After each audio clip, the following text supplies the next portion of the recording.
I call the Honourable Nanaia Mahuta. Tēnā koe, kei te pihe koe. Ka nui te ora. Me hea tira ki a koe mō tēnei wahanga o te wiki o te reo Māori. Mr. Chair, I just wanted to pick up where my colleague left off, and there are some issues with the state sector, and if the intention of this legislation is to enable government departments to work more collaboratively together by way of merging some of the aspects of their statements of intent to some higher level priorities, then that will be a positive thing, because the government must have mechanisms through the state sector to be able to drive its priorities. That's absolutely clear. But if the government's unclear on the nature of its priorities, we've got some big problems.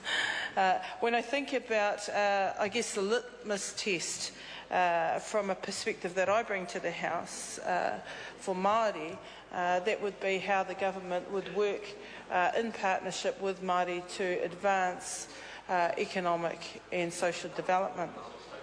And it's a very important space to be considering the nature of this legislation, because what we know since the emergence of treaty settlements, and more definitely in the post-settlement landscape, significant resources have been transferred to iwi, who are then in a position to take on some quite critical partnerships with the government and with third sector parties to focus on regional growth strategies and outcomes, to invest more in social development outcomes, and to be innovative in a very different way. So the interface between the state sector and iwi, I believe, is part of what could be a litmus test as to whether or not what we're trying to do here today will achieve some broader outcomes.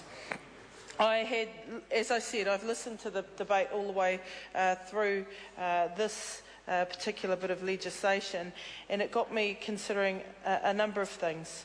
If the government has a priority around Māori development, Māori economic growth and social development, why then did National reject the proposal of Te Rūroa Flavel, and in terms of making some stronger recommendations around the way in which the treaty would be recognised within this legislation? Silence. So that then urges me to ask that if the intent of the government... Silence except from the backbenchers who won't take a call on the bill. So if the intent of the government is to ensure that there are going to be productive collaborations with iwi, and iwi who have growing economies. Tainui just this week announced that it's got around about a 780 million asset base, and Ngāi Tahu will be slightly over that amount. There are significant opportunities for the government to partner with iwi to be able to better effect transformational change within specific regions, so that we are looking at innovative solutions to some very age-old problems, not because the government is taking a parochial approach to these challenges, but because it's expressing itself in ways that are actually more reflective of what's being urged through a regional community iwi type of perspective. On that base alone, I would have thought that the government would have considered quite seriously what the positive implications of Te Rūroa Flavel's amendment to the legislation could provide for. The next point I want to raise is in relationship to the task force that the National Government set up, and that's a Crown Māori economic growth panel that was established, looking at priorities between 2012 and 2017. And they outlined 6 particular goals in the area of education: lifting educational participation, lifting the skilled workforce and certainly the skill sets amongst Māori, improving the financial literacy and savings aspects amongst Māori, especially at the grassroots, invoking more collaborative relationships with iwi and Māori, developing natural resources and having an ongoing dialogue about how that could coexist with strong kaitiaki principles amongst iwi, and having a concept of where the Māori Inc.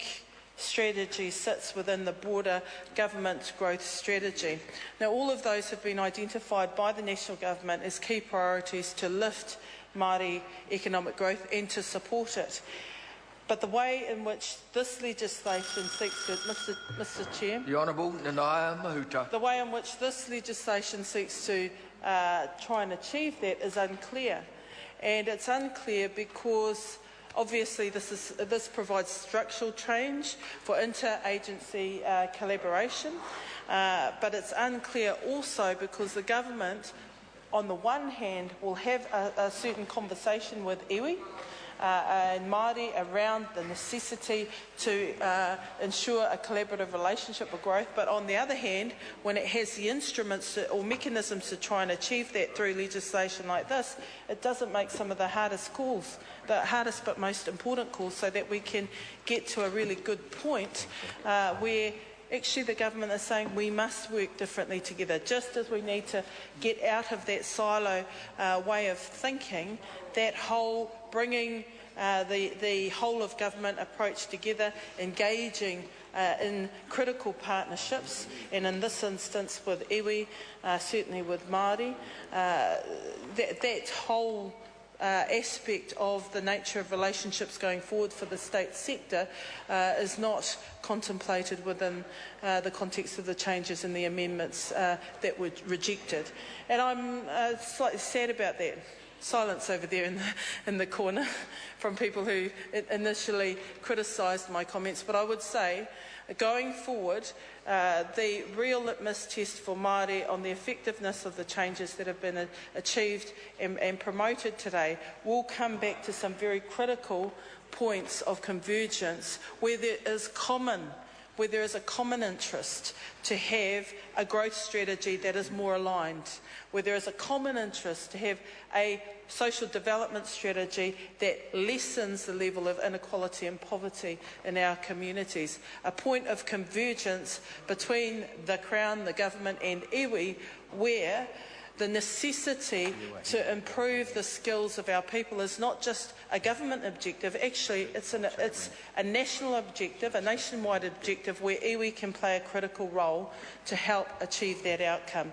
And at the end of the day, we've heard from colleagues certainly on the Labour side of the House say that the new normal for the state sector is a stronger reporting framework around outcomes.